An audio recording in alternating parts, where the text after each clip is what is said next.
오레슈닝 미사일과 크렘린의 비명도 블라디미르 푸틴에게 도움이 되지 않았습니다. 미국 해안경비대가 또 다른 러시아의 그림자 선단 소속 유조선 올리나를 납포했습니다. 이 유조선은 베네수엘라에서 미국을 피해 도망치려 했습니다. 이 일은 오늘 1월 9일에 일어났습니다. 게다가 미국인들이 지금 바로 모스크바와 연관이 있을 수 있는 또 다른 4척의 유조선을 추적하고 있다고 전해집니다. 러시아는 침묵 중입니다. 도널드 트럼프는 전날 러시아인을 충격에 빠뜨릴 고백을 했습니다. 미국 대통령은 크렘린이 이미 점령한 벨라일 유조선을 보호하기 위해 보냈다고 주장한 러시아 해군의 잠수함과 구축함이 미국 해안경비대가 유조선 납포를 시작하자마자 그냥 도망쳤다고 밝혔습니다. 이제 크렘린에서는 그 유조선이 애초에 자기네 것이 아니었고 실제로는 우크라이나인들이 승선해 있었다고 주장하며 소리를 높이고 있습니다. 그리고 우리를 그 선박과 연관짓지 말라고 말하고 있습니다. 한편 도널드 트럼프는 오늘 미국 최대 에너지 기업들이 베네수엘라에서 다시 사업을 시작하도록 설득하기 위한 노력의 일환으로 석유회사 경영진들과 만날 예정입니다. 또한 트럼프는 베네수엘라가 미국과 협력하고 있다는 점을 들어 베네수엘라에 대한 2번째 공격을 취소한다고 밝혔습니다. 독재자 니콜라스 마두로가 축출된 지 일주일 만에 베네수엘라 정부는 어제 상당수의 정치범을 석방한다고 발표했는데 이는 워싱턴의 핵심 요구사항 중 하나입니다. 결국 러시아는 이 지역에서 완전히 영향력을 잃었고 그래서 대머리 독재자 푸틴이 분노하고 있는 것입니다. 제 이름은 알렉세이 패치입니다. 이 주제에 대해 함께 이야기해봅시다. 하지만 시작하기 전에 채널을 구독하고 좋아요를 눌러주시고 이 영상 아래 여러분의 댓글을 남겨주시길 부탁드립니다. 이것이 유튜브에서 콘텐츠를 홍보하는 데 큰 도움이 되니 정말 감사하겠습니다. 제 텔레그램 채널 패치 뉴스도 구독해주세요. 링크는 영상 설명란에 있으며 최신 소식을 실시간으로 전합니다.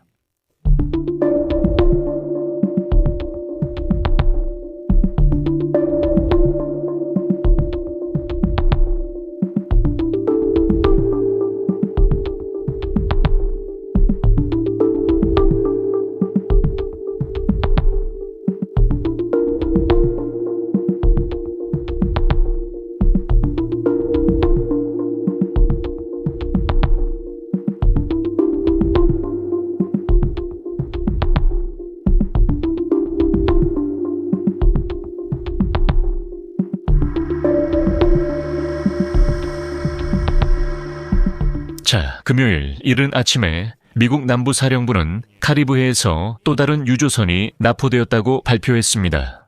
다음은 인용문입니다. 미국 군대는 국토안보부와 협력하여 항공모함 유나이티드 스테이츠 십 제럴드 포드에서 하선해 카리브해에서 모터 탱커 선박 올리나를 무사히 납포했습니다. 마린 트래픽 사에 따르면 올리나 탱커는 동티모르 국기를 달고 베네수엘라 인근을 항해하고 있었습니다. 하지만 이미 이 선박 역시 러시아 연방의 그림자 선단에 속해 있었으며 러시아와 이란의 이익을 위해 운항하고 있었다고 밝혀졌습니다. 이번 주 미국이 베네수엘라와 러시아 관련 2 유조선을 납포한 뒤 이런 일이 발생한 점이 중요합니다. 그 중에는 대서양에서 러시아 국기를 탄 선박과 카리브해에서 또 다른 유조선이 포함되어 있습니다. 이번 주 초 백악관은 도널드 트럼프 미국 대통령이 러시아와 중국과의 긴장이 고조될 수 있다는 우려에도 불구하고 제재 대상인 유조선들을 계속 압류하는 것을 두려워하지 않는다고 밝혔습니다. 트럼프는 러시아 신경 안 쓴다고 했습니다. 이어 백악관 대변인 캐롤라인 리빗의 발언을 인용하겠습니다. 트럼프는 미국의 이익에 가장 부합하는 정책을 펼칠 것입니다. 이는 그림자 선단, 즉 몰래 석유를 운반하는 모든 선박에 대한 금수 조치가 철저히 이행된다는 의미입니다. 참고로 이전에 납포된 러시아 유조선 벨라일 혹은 이후 러시아인들이 마리네라라고 부른 선박에 대한 새로운 세부 정보가 공개되었습니다. 오늘 러시아 외무부 대변인 마슈카 자하로바가 아마도 숙취에서 깨어나 우리의 요청에 대해 다음과 같이 답변했습니다. 미국 대통령 도널드 트럼프는 북대서양 작전 중 미국 측에 의해 이전에 억류된 마리네라 유조선 승무원 중 2명의 러시아 시민을 석방하기로 결정했습니다. 우리는 이 결정을 환영하며 미국 정부에 감사를 표합니다. 러시아인들이 갑자기 미국 정부에 감사한다고 합니다. 며칠 전만 해도 이 러시아인들은 유조선이 납포되기 전부터 미국인들에게 어떻게 강하게 대응할지 말하고 있었습니다. 러시아 연방 외무부는 미국 정부가 해당 유조선이 위장 국기를 달고 운항했다는 비난에 대해 2025년 12월 24일에 이 유조선이 합법적으로 러시아 국기를 달고 운항할 임시 허가를 받았기 때문에 근거 없다고 밝혔습니다.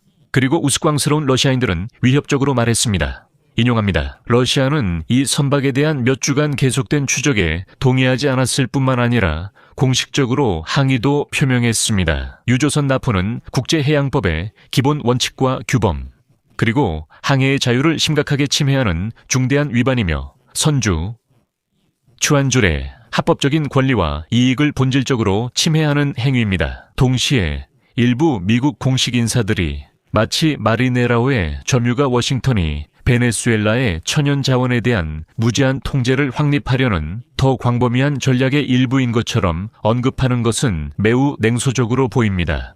이러한 신식민주의적 행태를 단호히 거부합니다. 며칠 전 일이었고 오늘 마슈카 자하로바는 2명의 러시아인이 석방된 것에 대해 미국 지도부에 매우 감사하고 있습니다. 며칠 후 러시아인들은 아니, 그건 우리 선박이 아니에요. 마리네라, 우리 것 아니에요. 라고 말합니다.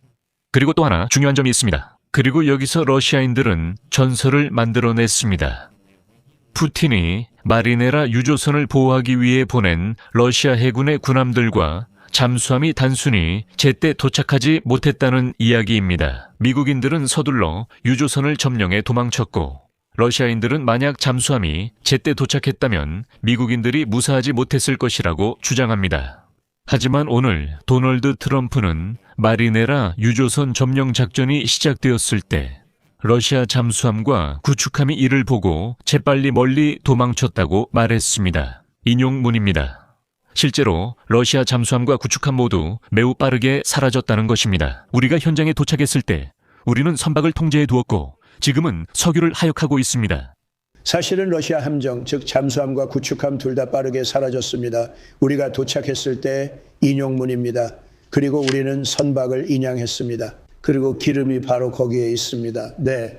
또한 우크라이나 대사관에서 벨라일 유조선 승무원 중 우크라이나인이 있다는 사실을 확인했고 우크라이나 당국이 석방을 위해 노력 중입니다. 하지만 알고 보니 이것은 이야기의 시작에 불과했습니다. 이미 워싱턴에서는 공식적으로 베네수엘라에서 도망치는 유조선들과 그림자 선단이 미국 군함을 피하기 위해 적극적으로 러시아 국기로 깃발을 바꾸고 있다고 밝혔습니다. 하지만 미국인들이 탄 마리네라회는 무르만스크에 숨으려는 시도가 도움이 되지 않았습니다. 바로 그 마리네라호입니다. 위성 사진에 따르면 바로 지금 해군 구축함이 있습니다. 미국은 이번 주 초 베네수엘라 해역을 떠나 지금은 아프리카와 유럽을 향해 대서양을 건너 서둘러 이동 중인 4척의 유조선을 추적하고 있습니다. 이 유조선들은 16척으로 이루어진 선단의 일부로 이 선단은 베네수엘라의 해상 봉쇄를 뚫기 위해 동시에 여러 방향으로 항구를 출항하는 등 조직적인 시도를 한 것으로 보입니다. 미국은 지금까지 이 유조선들 중 단 한 척만을 저지할 수 있었습니다. 수요일 카리브해에서 미군이 소피아호 유조선에 승선했습니다. 베로니카라는 또 다른 유조선은 이번 주에 이름을 갈릴러로 바꾸고 국적도 러시아로 변경했는데 이는 분명히 미 해군에 의해 납포되는 것을 피하려는 시도로 보입니다. 비슷한 방식으로 베네수엘라산 석유를 운반하는 다른 3척의 유조선도 러시아와 이란에서 석유를 운송했다는 이유로 미국의 제재를 받고 있습니다. 그리고 두 선박 모두 갑자기 소치와 타간로크에 등록되었습니다.